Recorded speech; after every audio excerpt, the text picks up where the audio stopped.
Dr. Conrad Murray told investigators that Jackson had a weak pulse, but apparently took a while for someone to call 911 because the doctor's lawyer says the phones weren't working at the home. And what about rumors of Jackson's addiction to painkillers? Here's what Dr. Murray's lawyer told our sister network, CNN.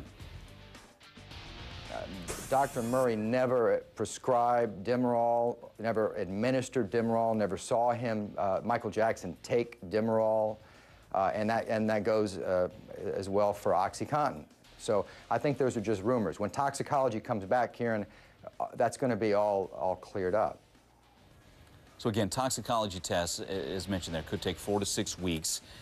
Then there's that second autopsy, the one ordered by Jackson's family. That could be released this week. Might find out some information a little sooner than that. We'll take your calls, 1-877-TEL-HLN. Joining us now to talk about it, Matt Alford. He is an attorney representing Michael Jackson's doctor, Conrad Murray. Also with us, Dr. Bruce Levy, medical examiner, and Brian Todd is with us from our sister network, CNN. Brian has been doing some reporting on Dr. Conrad Murray. And again, we'll take your calls, 1-877-TEL-HLN. Let's start with Matt Alford, attorney for Dr. Conrad Murray. Matt, thanks for being with us. So people question. Yeah. And you know the questions are coming. You guys have been fielding them, so we'll deal you some of those same questions. Did drugs given to Michael Jackson by your client have anything to do with the pop star's death? Your answer to that at this point? Absolutely not. Not at all. No question. So you guys have laid it out there. Demerol was a rumor, possibly OxyContin. Did Dr. Murray ever prescribe or administer those drugs to Michael Jackson? No, he did not. He did neither prescribe nor administer those drugs to Mr. Jackson. He sure didn't. Not at any time? No, sir. No. Can you tell us what prescription drugs he had prescribed for Michael Jackson? Well, Mike, I think that relates back to our agreement with LAPD. We've have an agreement with them not to discuss certain factors that we helped fill in on the timeline and things that may have occurred leading up to Mr. Jackson's death. And I'm not at liberty to discuss those types of things with you. Okay. So anything on any generalities is all. Where was the doctor when he did Michael collapse in front of him? Was he in the room when Michael collapsed? Do we know anything, or are you at liberty to discuss any of that? I can discuss that with you. Michael did not collapse, as some reports have stated. Dr. Murray found Mr. Jackson in his bed, unconscious, with a faint pulse, not breathing, there in his room. He did not collapse. He found him there in his own bed in his own room. Okay. And people question CPR.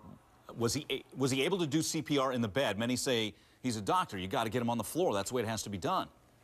Well, when he came in the final time and checked on Mr. Jackson and found him non-responsive and not breathing, he immediately began CPR at that point to begin to try to resuscitate him when he found there was a slight pulse. He started CPR on the bed. It was a firm mattress, as we've stated. Also, Mr. Jackson being a slight man and Dr. Murray not, he placed one of his hands under Mr. Jackson's back, and with the other hand, the free hand, began compressing the chest in order to get circulation going. And why so? Go ahead. He eventually did get him, as he continued to respond to the CPR, he eventually did move him down onto the floor and continue CPR. And as far as not being able to call 911, what was the reason for that? Well, there was a delay in calling 911 because, first of all, when you call 911, that's to get medical attention, and he is a medical doctor. His primary concern was to administer the CPR. Further, he had to find someone in the house, and that turned out when he had to leave administering CPR to go find someone in the house, because although it's been said quite a bit that Dr. Murray was a live-in doctor for Mr. Jackson, that's not true. Dr. Murray had his own home and would visit Mr. Jackson in his home. And granted, he would stay there from time to time overnight at Mr. Jackson's request.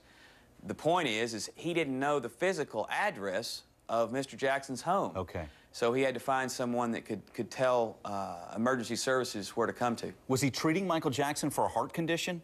No, he was not. Okay. How did they get together in the first place? Mr. Jackson and Dr. Murray met in 2006 in Las Vegas, Nevada.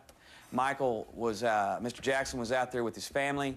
One of Mr. Jackson's children had an illness, I believe a viral infection or something of that nature, and someone at the hotel contacted one of Mr. Jackson's security detail through the hotel. They contacted Dr. Murray, who has a practice there in Nevada, that he could come to the hotel and help treat the children, because as you know, Michael Jackson's not going to just throw his child in the station wagon and be able to drive him down to the clinic. Right. A couple more, Matt. A lot of people wonder why he didn't sign the death certificate.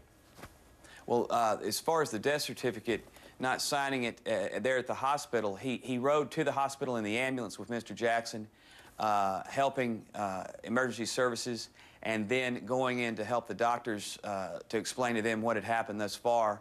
He didn't sign the death certificate because he wanted an autopsy performed. And he went immediately to the family and said, look, y'all need, as the family, you must request an autopsy, because what happened to Mr. Jackson is not explainable to Dr. Murray as well, and he wanted them to make sure that they ordered an autopsy, and felt that as well as not signing the death certificate, that's going to help to trigger, because he didn't know the cause of death as well. Okay. When we talk about the cause of death, people wonder what kind of shape was he in. Does Dr. Murray talk at all about witnessing any of these rehearsals? Was Michael handling, I would assume, a rigorous schedule getting ready for 50 concert dates?